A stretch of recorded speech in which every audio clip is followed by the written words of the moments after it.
This is gonna sound a little strange. I don't know if I want to bring this person through, but there's someone else that's popping in. We have a younger woman who's stepping forward who feels like she passed away too soon. And when she's coming through, she's making my lungs hurt quite a bit. And mentally, this feels strange. Physically, this feels strange. She's blaming an outside influence and saying that she was in a very manipulative situation where I actually feel like an outside person was detrimental in influencing a lot of her actions or inactions in certain areas. There is a reference to a B initial. B. Put this. She would have been very, well, okay, she's giving me more, so I have to kind of, do you mind if I go with it? Go for it. I just saw Britney Spears, so that's usually reference to Brittany, the name Brittany. Brittany Murphy. Oh my God. Who would that be? She's an actress that passed away. Okay. Not that long ago. She was very sick. Oh my God, yeah, she was very sick. Okay. Had some kind of flu or pneumonia. Right. And I had seen her very briefly. Because she's very direct in coming through. She's basically apologizing because she feels like the relationship ended. She's not coming through necessarily for you as much as she's referencing to you. She has messages for other people. She's using you kind of as the way to do that.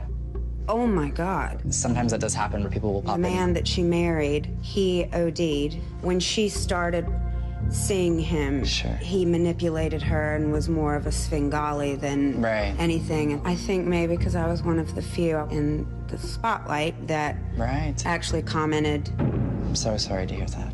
The man that is popping in that I have to acknowledge, the feeling is life gets cut too short or like someone passes away before their time. And when he comes through, he acknowledges a reference to music. He is showing a legacy being continued on. And then he is having me reference to like a dedication, but in a musical sense. And it comes through. Now, the interesting thing is he acknowledges this hasn't been done yet. And he feels like he's involved in it. Yeah. I like it. It's amazing because right now I'm working on music for him, but he's on the record. That's amazing. And it's just a beautiful connection, and it's all for the love of him. That's awesome. Well, I can't wait to hear it. That'll be amazing. And he clearly is really happy about that. That's awesome. Yeah. Okay, I've got that there. Thank you, Pearl. There is an acknowledgement in the way this comes through of him basically bringing up this fact of showing me soulmate, soulmate, soulmate. And he's very instinct, like automatic, insistent, very, it's like coming through so strongly. It's like soulmate, soulmate, soulmate. Soulmate. Soulmate. Like, what do you mean, me with him? That's what I'm getting at. I'm trying to figure this out. Yeah, but I mean, my hands are sweaty. That's crazy. that makes me want to cry. I'm not gonna cry. It's okay. Okay, so that jacket, it's Persian lamb, and it belonged to the late, great, Notorious B.I.G. Wow. Which I call Biggie. He's my Biggie. Wow. But that was the one thing I always said. It was soulmate. Because he's having me bring up soulmate, soulmate, soulmate, and then he's coming through and he's acknowledging a very distinct apology, and it's not coming across in a negative way. And he's referring to the fact that he wants you to know he's bringing up loyalty and he's bringing up commitment. And he's acknowledging an apology in some cases because he feels like you deserved more than you got. Oh, the fact that he's sorry? It's the #1 thing that he could convey is I'm sorry. And the feeling that comes through for him is the issues that caused arguments, confrontation, any fighting is like at the end of the day, they weren't that big of a deal. So why did I waste this time arguing about silly stuff? And he talks about being stubborn and petty, and it's like, the feeling's like, no, why didn't I put love first? Oh my goodness. Because we were fighting before he passed. Bad. And there were times when I did feel like he treated me unfairly, but I was so massively in love with this man. Yeah. And,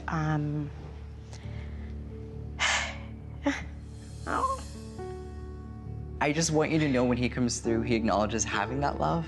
That love is stronger than I even was in life, but he understands that love to a deeper extent, and I want you to know that. That is so amazing.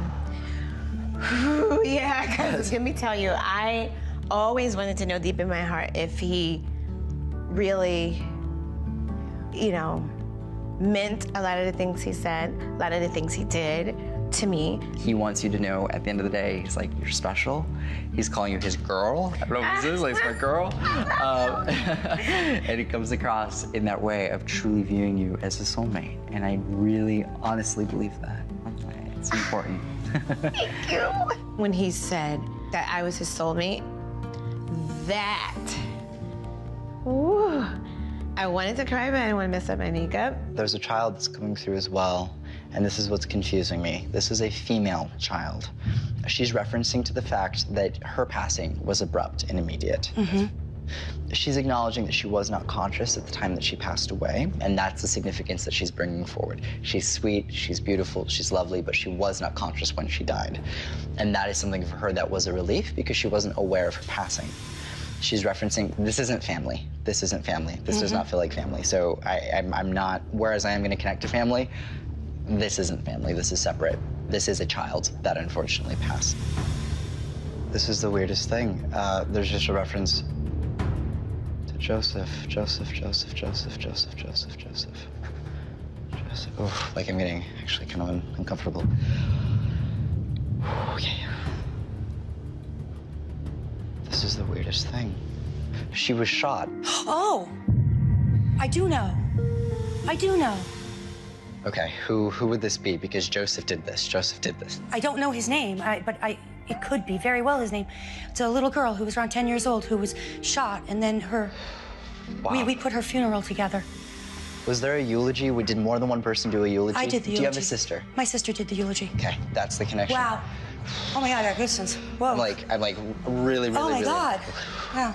Being a medium, I've connected to children before. It's always one of the hardest things for me to connect to for obvious reasons, but this was just the absolute hardest and incredibly difficult to have to see. I kept hearing a gunshot in the background. It was very overwhelming for me.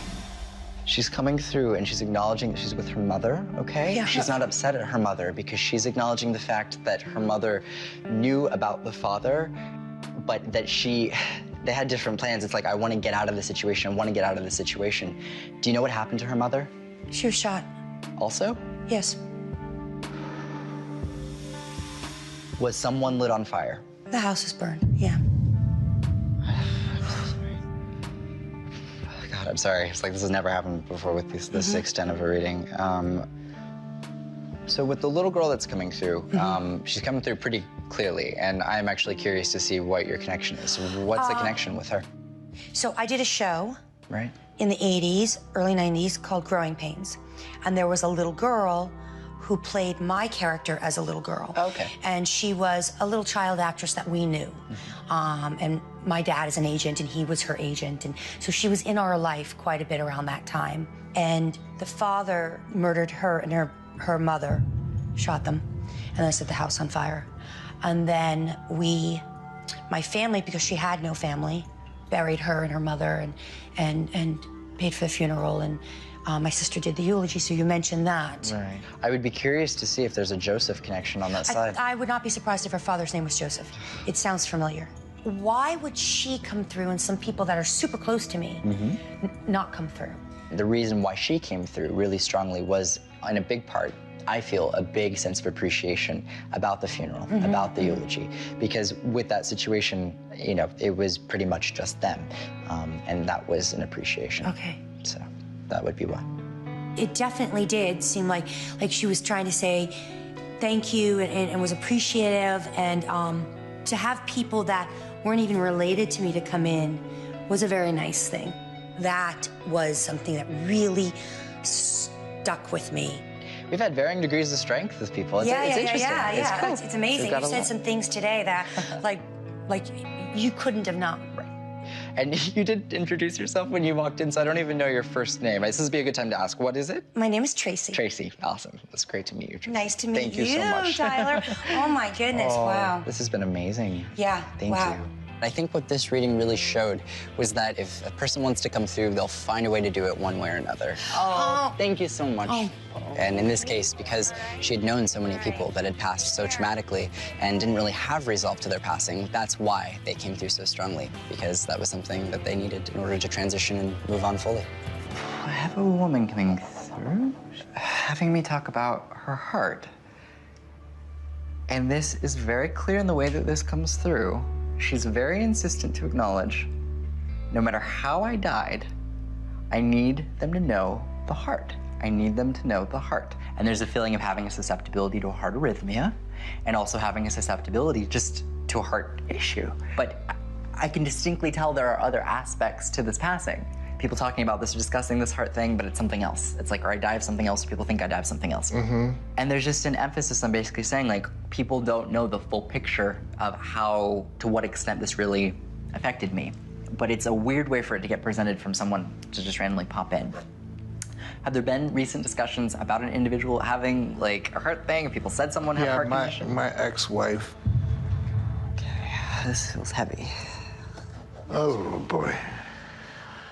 She used drugs, but the way she passed was not a way that I would have I can accept that she passed.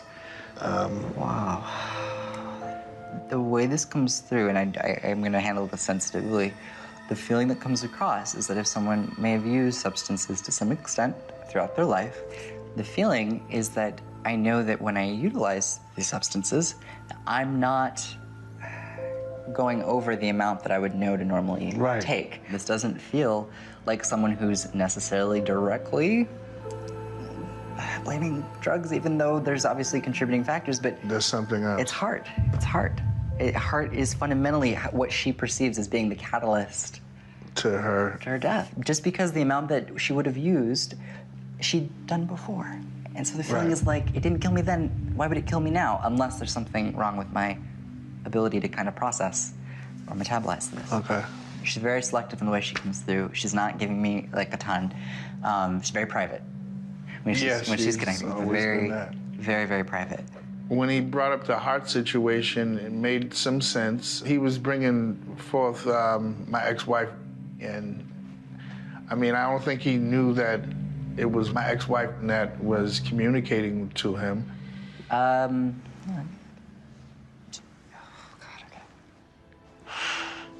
She's having me refer to a reference of remarriage. She's having me acknowledge a thumbs up, which references to getting married and being approving of the person we're with. And I feel like this would be her way of acknowledging this sense of happiness that you've been able to move on.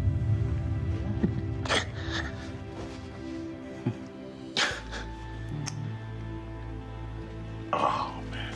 Yeah. That's a lot.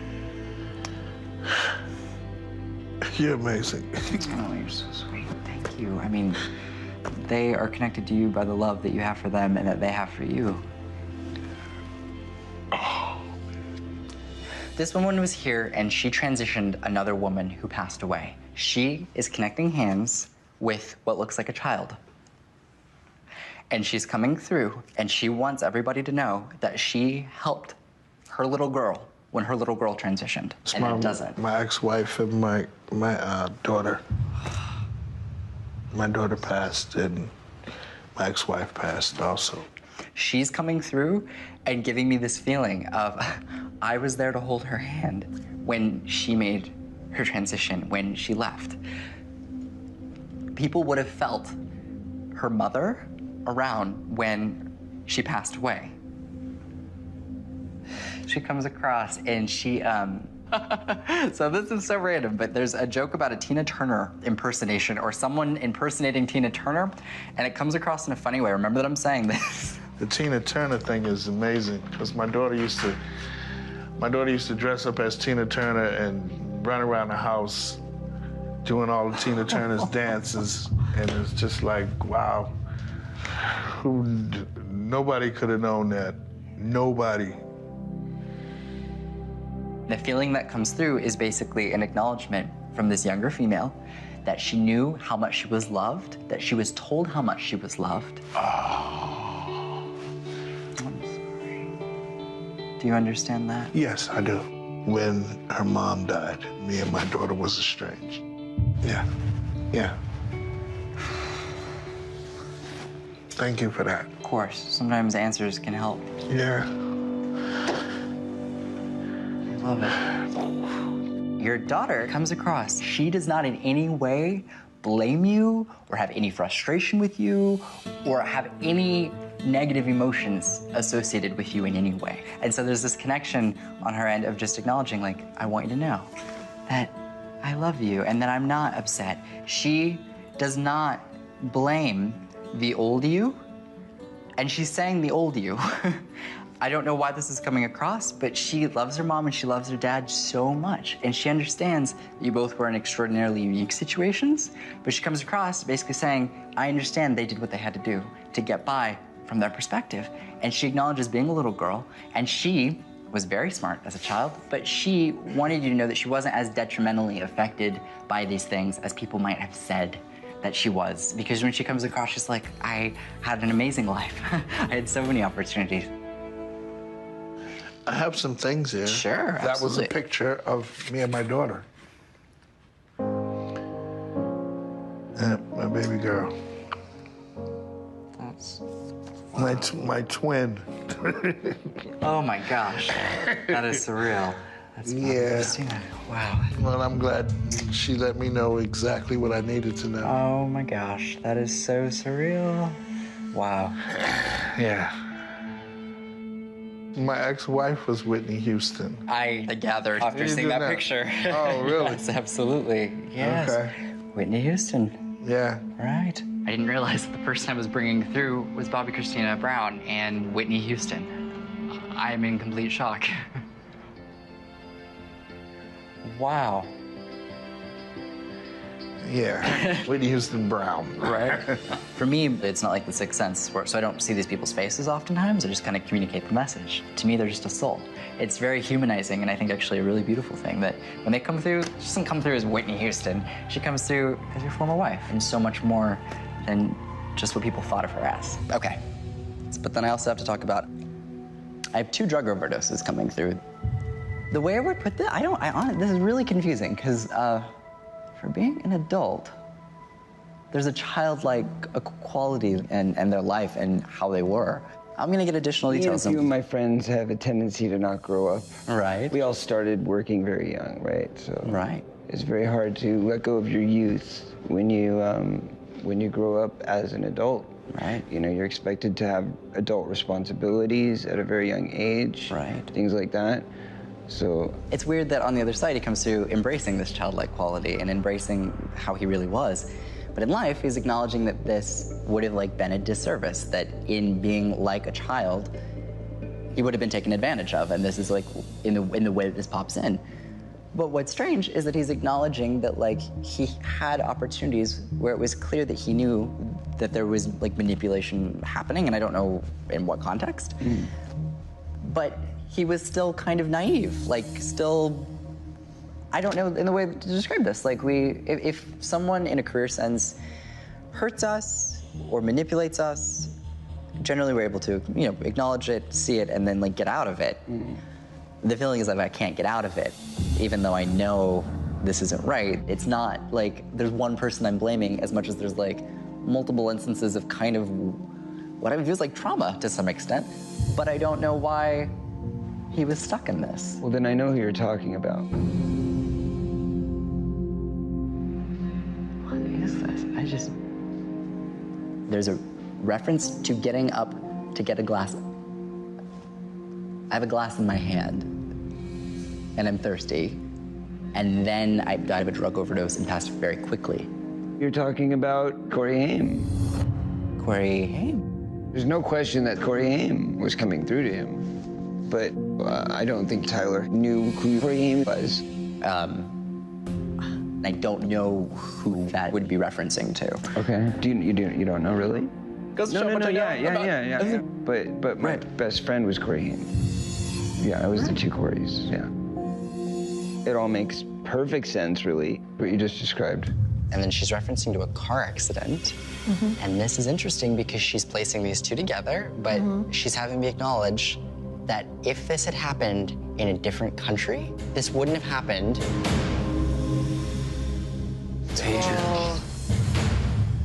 But I wouldn't think that it would happen to me in the States. So the reason why I'm going to describe this is if someone is not familiar with the way that we drive in a different country, and as a result we die, had we been on the road and perfectly capable, we might have been able to manage in the United States, you know, somewhere where we might have been. I know what you're talking about because it was only 2 lanes. Right. When she got in the car wreck. Right. And it's the way that the roads are. Right. Interesting. Okay. She's just, from her perspective, happy that no one else was killed in this incident. She's more focused on others and their well-being. Unique. And it was 8 people in the car, and she's the only one who died. Everybody could have. A lot of people got hurt. Right. Bad. Right. But she's the only one who didn't make it. Wow. You were dead on. Like, she was in the car in Honduras, and the road was weird. I'm so sorry. So you have to turn the picture over.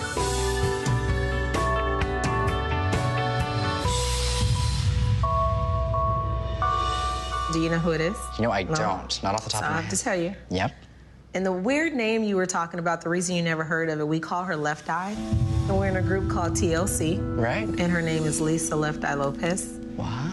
And she died in the middle of our last album that we were doing, too, on top of everything else. God. So it was just a real tragic, like, it was hard. And living it out with the world, like, it was just crazy, like, the whole thing. Because, you know, one thing is dealing with death, but then going to the grocery store and seeing her death numbers and her face over every magazine, like People magazine, like everything. Right. I didn't know how to deal with that. No. So, you know, you go from breaking records and, you know, on top of the charts to, you know, everything just stopped.